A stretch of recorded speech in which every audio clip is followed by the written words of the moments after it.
So I have talked about how much I do not like watching reality cooking show competitions, or really any show or movie or piece of media that involves being in a kitchen, working in a restaurant, because I've done that before. I've lived it. I went to culinary school, got my degree in baking and pastry, worked in a couple bakeries, cake decorating, yada, yada, yada. I have experienced it in my life. I do not really need to experience it in my free time. And no piece of media holds truer to that mentality than The Bear. Because I've never actually seen any episodes of The Bear, which is wild, because I feel like it became like an overnight sensation the second it dropped back in 2022. And that's one of the reasons that I didn't watch it, because all I know about the show is that it came out in 2022, and it's about people working in a restaurant in Chicago.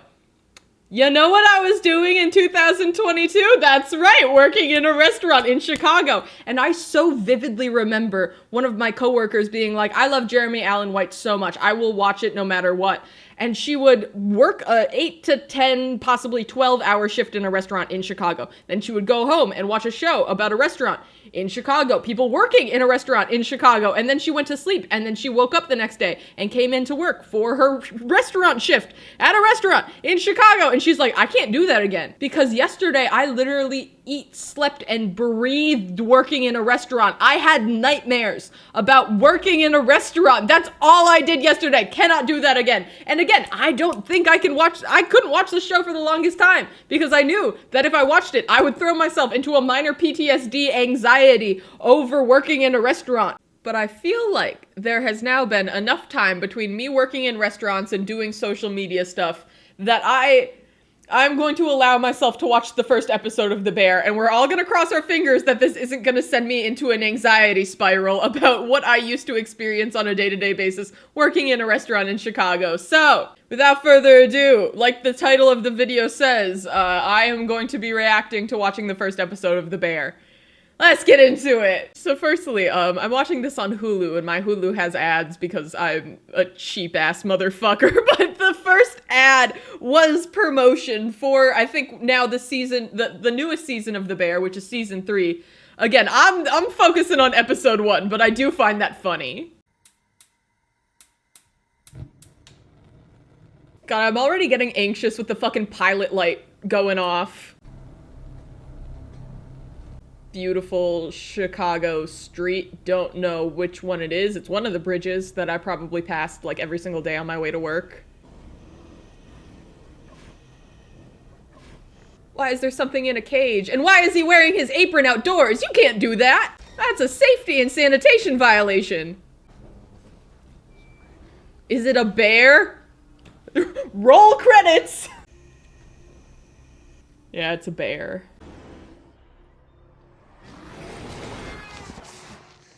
And it was all a dream.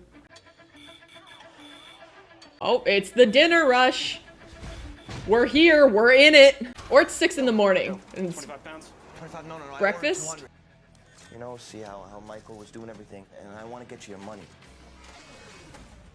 Hold on, there are so many things flashing about like missed payments and stuff. Like the bakery that I used to work at literally got shut down because the owner could not afford rent on the building anymore. I've always talked about opening my own bakery, but I'm so nervous about like the financial aspect of it all, because there is so much money that goes into renting a place and then making sure that the kitchen has all of its utilities, all of the water, all of the gas that needs to go into it, all of the money for ingredients, plates and menus and advertising. And it's such like I would love to open one day, but I also have no idea what goes into it. And if I was just thrown into that situation, because I don't know, right now I'm literally staring at what looks like to be like a little obituary card, or like the things that they hand out in funerals. If I was just like forced into that scenario and situation, I would have no idea what to do. Well, there's some extra cash there. Nothing like paying for shit with quarters. Ooh, that is a good knife. That's one of those like expensive fucking Japanese knives that cost like upwards of hundreds of dollars. I've always wanted one, but I feel like in baking, I don't use enough knife skills to require one. You cut vegetables like a bitch. Chef. Jeff. You cut vegetables like a bitch. Using a little like promotional thing going on for the arcade either in the restaurant or next door. Definitely a good way to get people to the restaurant as like a good advertisement type thing. Hi, hello. Hi. I'm Sydney.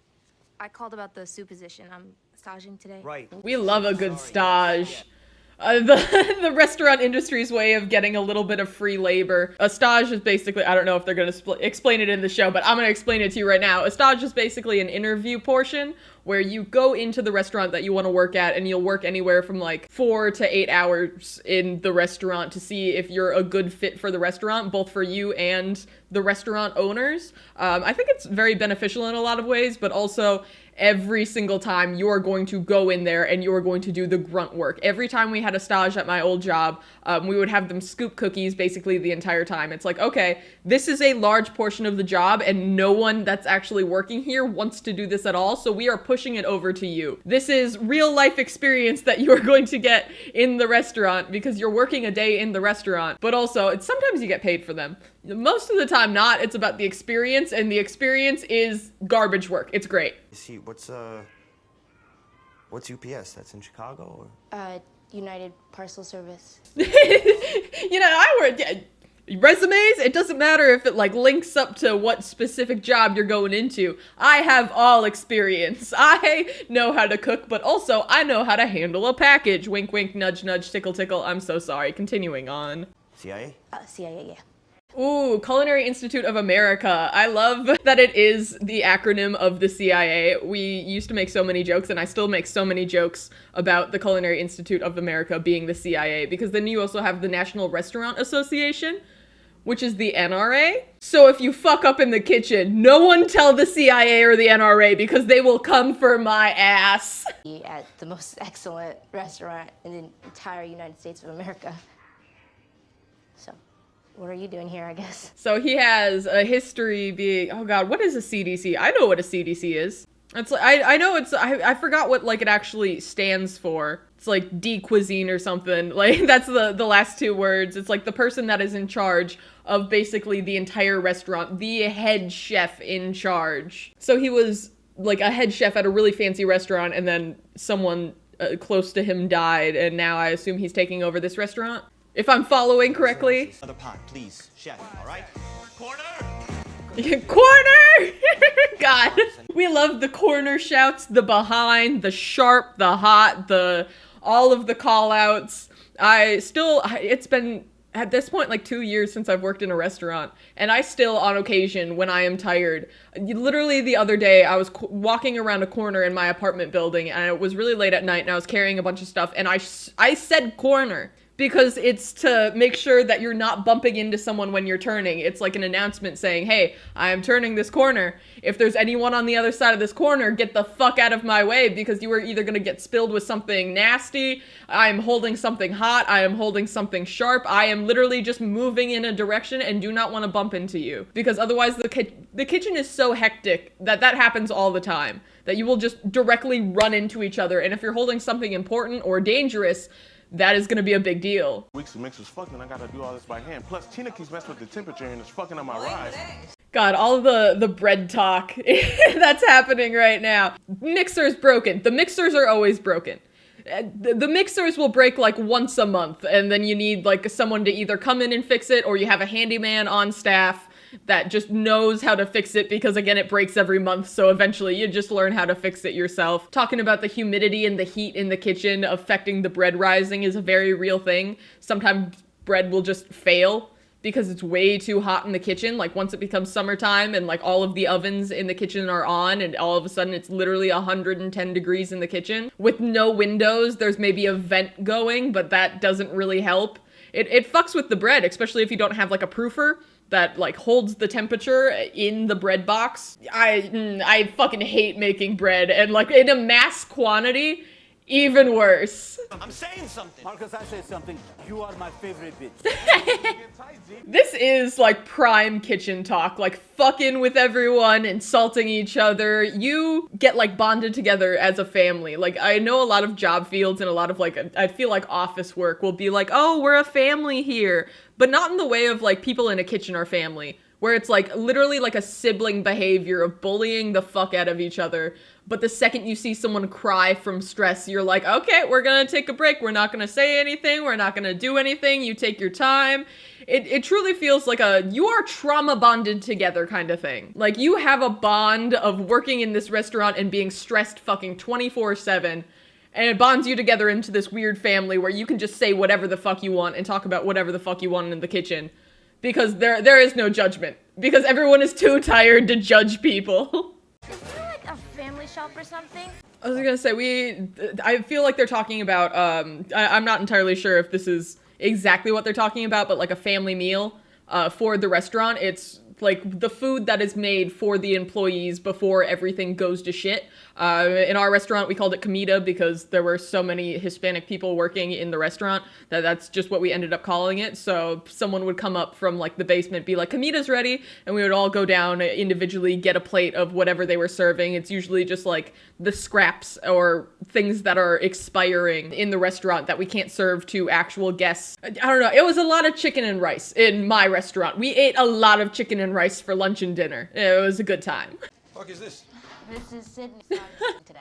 You're wedding today? There is a very, very, very large disconnect between like, I don't want to say like high-end restaurants or like professional restaurants and like fast food or like family diners, but there is a very big disconnect where there are two different worlds and there are so many like terms and like terminology in general that aren't adapted from smaller restaurants to bigger restaurants. So if you go down a step and you go from a large restaurant to like a smaller family-owned restaurant, like it's not going to translate over, I feel like, as well. Hold on, I peep I see the Kewpie mayonnaise in the background, and that is such a fucking, not again high-end restaurant, but that is like prime mayonnaise. If you've never had Kewpie mayonnaise, it's so fucking good, so much better than any other mayonnaise. I don't know how to describe it, but it's on Amazon. I recommend getting a bottle. I recommend trying it out at least once because it's one of those things that's like you can't go back after you've had Kewpie mayonnaise. I got all kinds of receipts from my divorce lawyer backing up because all the time I'm spent trying to put your family back together because you're too much of a cocksucker to come home. Oof. You guys don't go messing with their heads and ordering different mayonnaise and He's talking about the mayonnaise. Dude, no, I will tell you, it is worth it. It is worth the extra $1, or I don't even know how expensive. I feel like it's not as expensive as any other mayonnaise considering prices of inflation and junk. Okay, so the brother died is what I'm understanding. And what I'm also understanding is, God, what is his name? Carmen?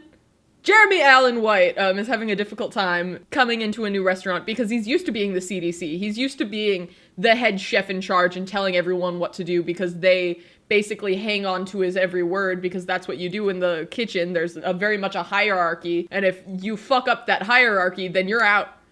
You're fucking, no, that's not how like this works. Like, because people in that position have earned that position for one reason or another. So now that he's back down to square one and being told, hey, don't boss around my employees, or I don't know who this man is. I don't know, I keep pausing too much, but also that's the entire point of me reacting to this, so. Why didn't he leave it to you then? Oof! Heard. Another call out, because if you're in the kitchen, it's loud, it's hectic. If you respond and tell someone something and they do not respond back, there is no guarantee that they heard you. And so as a response, you say heard to acknowledge the fact that you did hear what they said and you are going to do that. Where's my knife? Not the fancy knife. he couldn't figure it out. Housekeeping, chef. Again, what the fuck are you saying? Anyone understand what he's saying? To a certain extent. Yeah, you gotta clean as you go, because if you don't clean as you go, it's gonna be a fucking mess and everything's gonna be disgusting. And that is the opposite of what you want in a kitchen. You need it to be sanitary and clean. You got time to lean, you got time to clean. But also, these people do not look like they have time to lean, so you gotta clean anyway. I refer to everybody as chef because it's a sign of respect.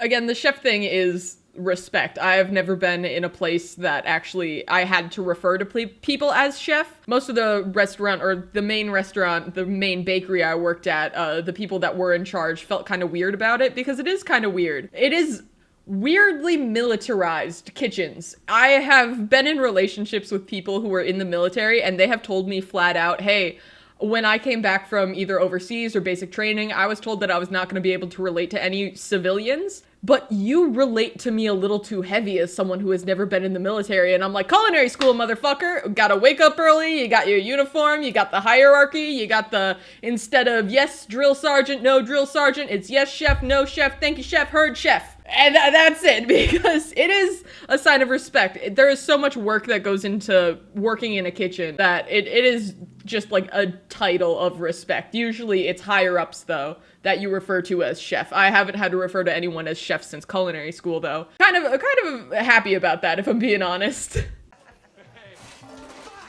Ooh, that's a burn. That is metal. You gotta watch out for metal handles, especially on range ovens, because if there's something else going on, the handle will also be hot. And the amount of burns I have gotten in the kitchen is batshit fucking insane. They basically all cleared up at this point, but I have seen people get like burns on their necks from like pulling sheet trays out of an oven and accidentally bumping it into their... Oh my god, I have seen some bad injuries in the kitchen. And it is not good, because once you get that injury, it's there, but you have to keep working. As long as it doesn't require medical intervention. There's only one time in the kitchen that I have seen someone get injured where we have had to take them to the hospital, and that's because their hand got, like, bruised in the mixer. Like, they reached into the mixer was still, well, she turned it off, but there, like, it was weird because you would turn it off, but it wouldn't immediately stop. So you turn the mixer off and it still went, but she stuck her hand in there and it got trapped in between the bowl and the dough hook.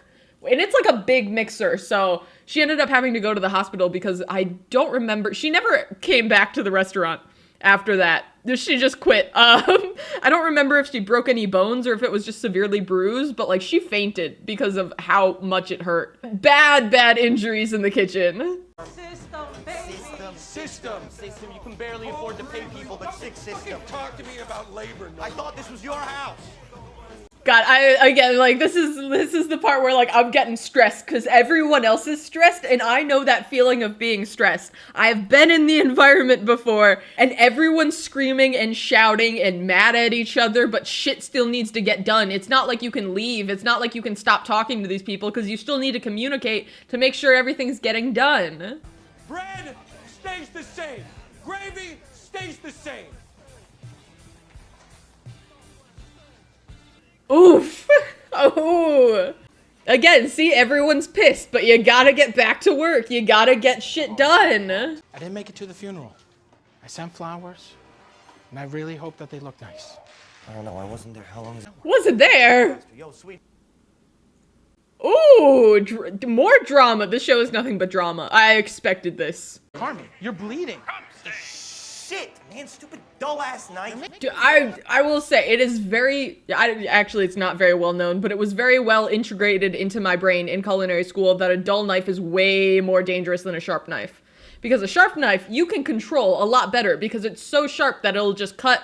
But with a dull knife, there is a possibility that it's not gonna cut and it's gonna tilt instead, and you're gonna slice open your finger. Also with a sharp knife, if you cut yourself, it's a clean cut. Whereas like a dull knife might make a more jagged cut and it'll be harder to like sew it up. I don't know, that's the medical stuff. I don't know anything about the medical stuff. I know that you should keep your knives sharp though. Fucking dead, Ibrahim. Carmen, your fault. Say corner. That's why we say corner. I was gonna say, the second that someone doesn't say corner in the kitchen and I run into them, I am immediately pissed at them. But if I don't say corner and we both run into each other because neither of us said corner, I can't get mad. I want to get mad, but I shouldn't because it was both of our faults. Oh, please tell me he's also gonna wear one of those like blue finger condoms. Is what we used to call them, which is like, usually in restaurants they have blue band-aids because if you wear a tan band-aid and it falls into food, it's gonna be really hard to find that band-aid, especially if it's in like a soup or something, because a lot of foods are tan. There aren't a whole lot of bright blue foods. I believe those are also metal detective. So they have like a little bit of metal in it so you can tell when it's in things. It's also used for like large factories that make food. So if any of the band-aids fall into the food, it's noticeable and you can pull it out. But as like another step to that, they also have like little finger condoms, which is exactly as I'm describing it. It's like a plastic roll thing that you roll down your finger to protect the Band-Aid so it doesn't get wet because you are constantly washing your hands in the kitchen. So if you're just constantly washing your hands with a Band-Aid on, the adhesive is gonna start failing. It's gonna fall off a lot easier, so that's what the little finger condom's for. Are we doing drugs? There's a lot of drugs going rampant in the culinary industry, I'm not gonna lie. I do know someone that, at not my restaurant, but a restaurant owned by the same person of the restaurant that I was working at, who showed up to work drunk, did a line of cocaine in the bathroom to even himself out. And the amount of, like, cocaine usage that I knew about in culinary school, because people would be up until, like, 2, 3 in the morning, and then they would have, like, a 6 a.m. class the next day. I'm like, I don't know how y'all are fucking doing it, because I'm doing it sober. I figured out how they were doing it. Oh, the bear's coming out. Is that, like, dream restaurant kind of thing? Hold on a second here. Cousin, We're just hold on one seriously, second. We're just cousin. trying to get some work done here. Capiche? Hold on. This dude from the hot dog stand? This is his twin brother, Fucking lying. which I found You're out lying. later. Dude, just punch him in the face. My anger issues cannot with this fucking show. Again, I am actively I know the exact feeling that he is feeling right now in this moment, and I want to physically fistfight everyone in this restaurant for him. But at this point, I think it's the guy from the hot dog. No! Not his knife on the ground! Who the fuck put the knife on the ground? Again, I don't know what kind of knife this is, but I saw that it was one of those really fucking fancy Japanese ones. At minimum, this knife is $200. And it is on the fucking floor. Again, my anger issues would have picked up the knife and I would be going to jail that moment. Holy fucking shit, I hate this show. I cannot wait to continue. Dude, I am so fucking mad for him. The stress of restaurant work with the combination of PTSD from a family member dying, again, would have had me going to jail. I smell like this place. No, that is so fair. The amount of times that I would come home from a restaurant and just smell. Usually with baking, it's pretty nice. I know too many people that leave their, like, jobs and they smell like oil because they're, like, working the deep fryer, and that fucking sucks.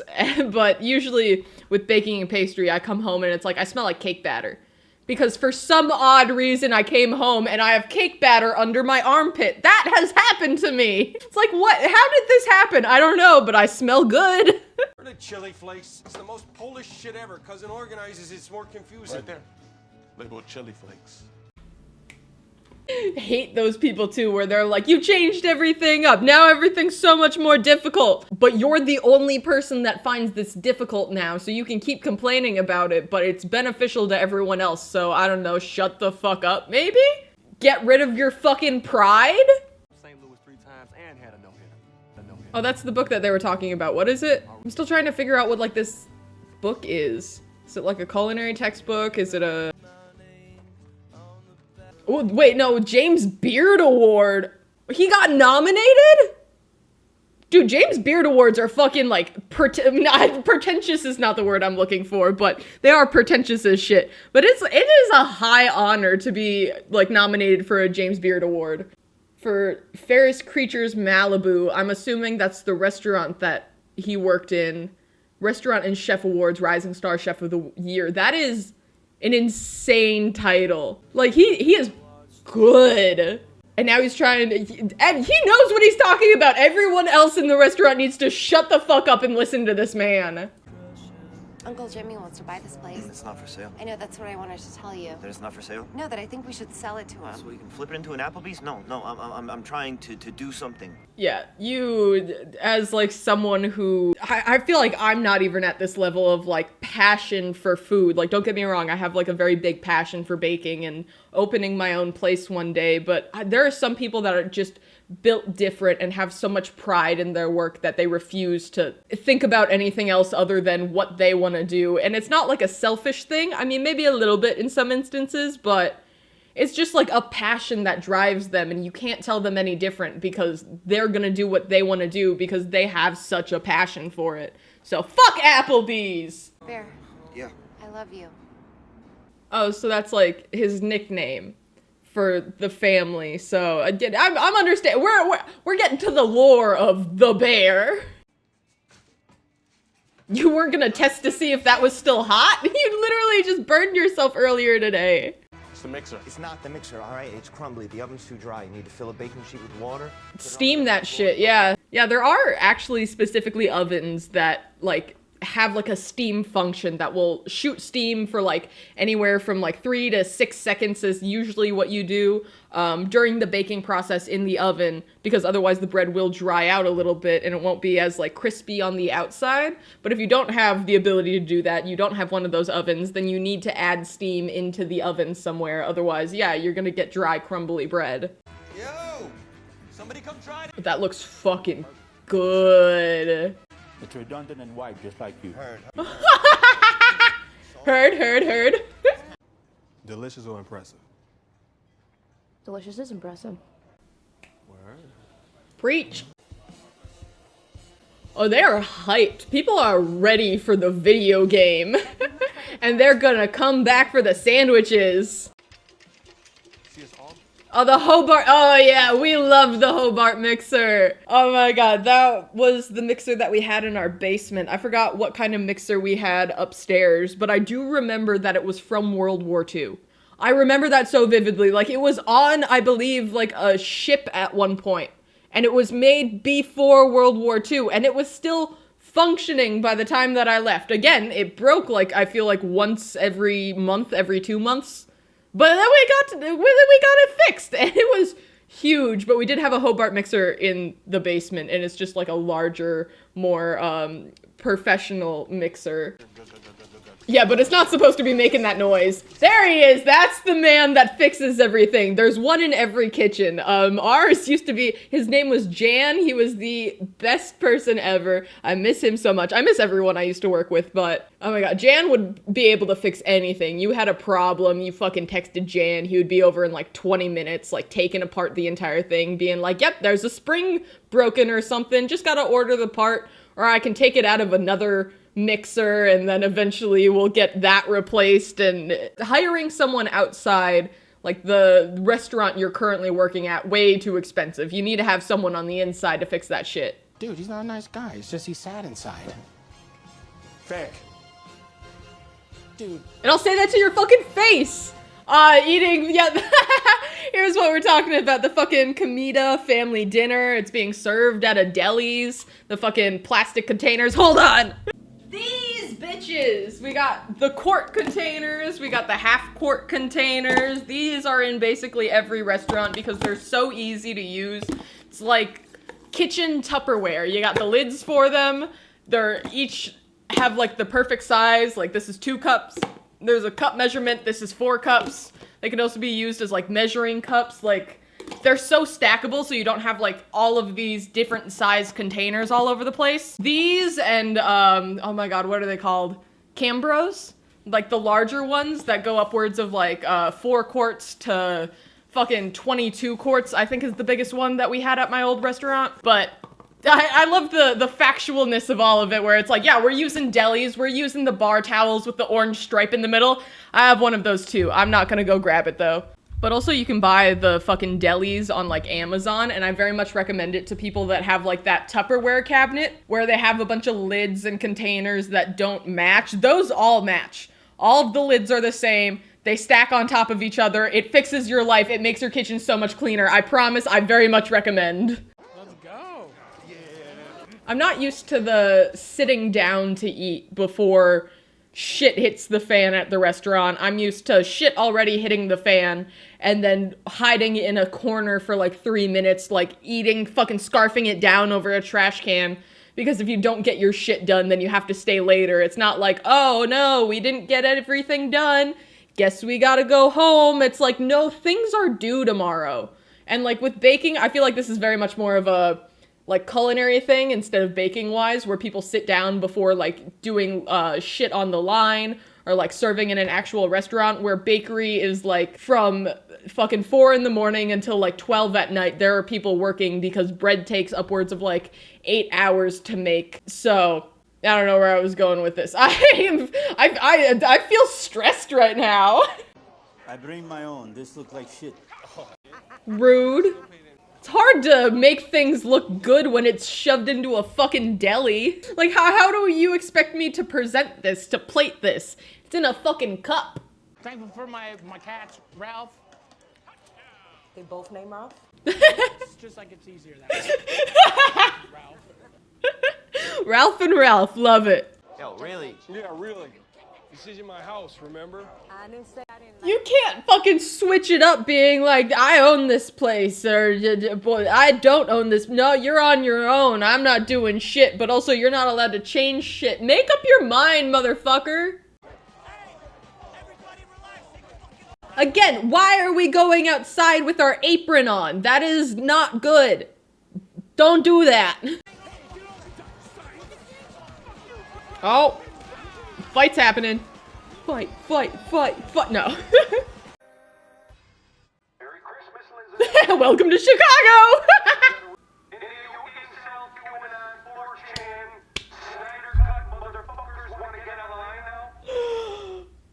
Read them like a goddamn book. Just push him over. Still with the fucking gun in hand. Solid prize. Also, I hate litter. So you cocks are gonna clean up after yourselves, and you're gonna goddamn recycle. Fuck you. Oh my god. God, this fucking show. It's great and awful at the same time. I am enjoying it thoroughly, and I also have not, like, stopped fucking hugging my knee this entire goddamn video. I do not care what you do up in Napa with your fucking tweezers and your foie gras. You got— Hey, foie gras is illegal, I'm pretty sure, in the United States. Hold on, I actually kind of want to fact check this, because foie gras is basically, the process of it is that you have to overfeed a goose, like, so much so that they cannot walk anymore, which is unethical as shit, but it's the liver of that goose. It's so fatty. Oh no, it's still legal in the United States, but some states have banned it, like California and New York, because again, it is real unethical because you do have to feed a goose till it basically dies from being, like, too big. So we are gonna stick with what works, and we are gonna fucking make sure we got enough food to feed these fucking dorks. So get your ass back in there, and you make that fucking spaghetti. I understand where, like, again, I don't even know his name, the fucking cousin. I understand where he's coming from, but also I want to fist fight him into oblivion, and I know I'm gonna get shot in the process. I'll be dying for what I believe in, though.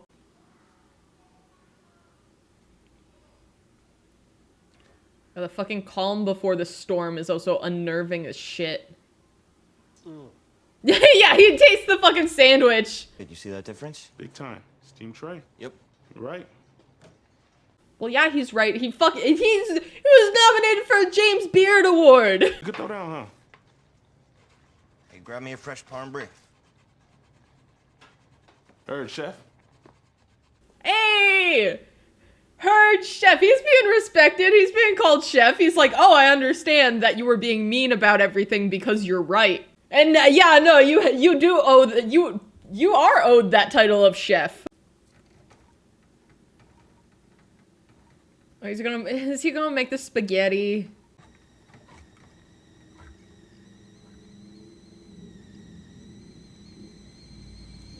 The steam just, God, again, I just want to fucking physically fight someone. Oh God. That was it.